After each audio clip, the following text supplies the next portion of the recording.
நாம் இப்போது 10 கட்டளைகளில் கடைசி கட்டளைக்கு வந்துட்டோம். அதாவது 10வது கட்டளை, பிறனுடையதை இச்சிக்காதிருப்பாயாக. ஆனா இங்கே ஒரு இன்ட்ரெஸ்டிங் விஷயம் இருக்கு.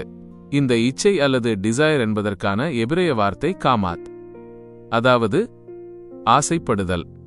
பிறனுடைய வீடு, பிறனுடைய மனைவி, அவருக்கு சொந்தமான எதுவாக இருந்தாலும் அதை ஆசைப்படாதே. இப்போ இந்த 10வது கட்டளை மற்ற எல்லா கட்டளைகளிலிருந்தும் கொஞ்சம் வித்தியாசமானது.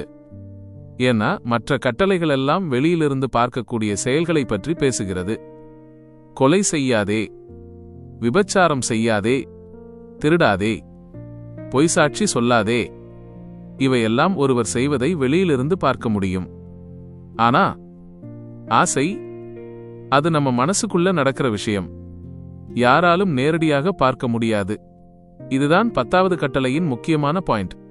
உண்மையில் கொலை, விபச்சாரம், திருட்டு, பொய்சாட்சி இவையெல்லாம் நடப்பதற்கு முன்னாடி நம்ம உள்ளுக்குள் ஏதாவது ஒரு ஆசை உருவாகியிருக்கலாம். அந்த ஆசைதான் நம்ம முடிவுகளை டிரைவ் பண்ண ஆரம்பிக்கும். அதனால்தான் இந்த கடைசி கட்டளை நம்முடைய செயல்களை மட்டும் பார்க்கவில்லை, அந்த செயல்களுக்கு பின்னால் இருக்கும் இதயத்தை பார்க்கிறது. ஆனா ஒரு விஷயம், எல்லா ஆசைகளும் கெட்டது கிடையாது. ஏதேன் தோட்டத்திலேயே இதை பார்க்கலாம். தேவன் மனிதனுக்காக ஒரு தோட்டத்தை உருவாக்கினார். அதில் இருக்கும் மரங்கள் பார்ப்பதற்கு அழகாகவும் உணவுக்கு நல்லதாகவும் இருந்தன. அங்கே பயன்படுத்தப்படும் விரும்பத்தக்கது என்ற வார்த்தையும் இதே வார்த்தைதான், காமாத், டிசையர். அப்படின்னா ஆசை என்பது தானாகவே கெட்ட விஷயமில்லை. ஆனா அதே ஏதேன் தோட்டத்தில் ஒரு மரம் இருந்தது, அது பார்ப்பதற்கு விரும்பத்தக்கதாக இருந்தது. ஆனா அதை தேர்ந்தெடுத்தால் அது மரணத்திற்கு வழிவகுக்கும். அப்படின்னா ஆசை நம்மை 2 இடங்களுக்கு கொண்டு போகலாம், வாழ்க்கைக்கு அல்லது மரணத்திற்கு. அப்போ முக்கியமான கேள்வி என்ன? எந்த ஆசை நல்லது? எந்த ஆசை நம்மை அழிவுக்கு கொண்டு போகும்?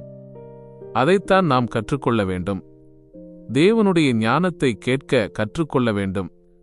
உண்மையான ஞானம் என்ன தெரியுமா? நம்முடைய ஆசைகளை கொஞ்சம் கொஞ்சமாக தேவனுடைய ஆசைகளோடு அலைன் பண்ணுவது. நாம் விரும்புவது மட்டும் முக்கியமில்லை, தேவன் என்ன விரும்புகிறார் என்பது முக்கியம். அதனால்தான் 10 கட்டளைகளின் முடிவில் தேவன் நேராக நம்முடைய ஆசைகளை பற்றி பேசுகிறார்.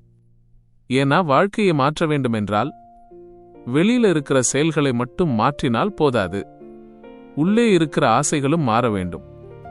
அதுதான் இயேசு நமக்கு கற்றுக் கொடுத்த ஜெபத்திலும் இருக்கிறது. உம்முடைய ராஜ்யம் வருவதாக, உம்முடைய சித்தம் நிறைவேறுவதாக. அதாவது என்னுடைய ஆசை மட்டுமல்ல, தேவனுடைய விருப்பம் என் வாழ்க்கையில் நிறைவேறட்டும். அதுதான் 10வது கட்டளை நமக்கு சொல்லும் ஆழமான உண்மை.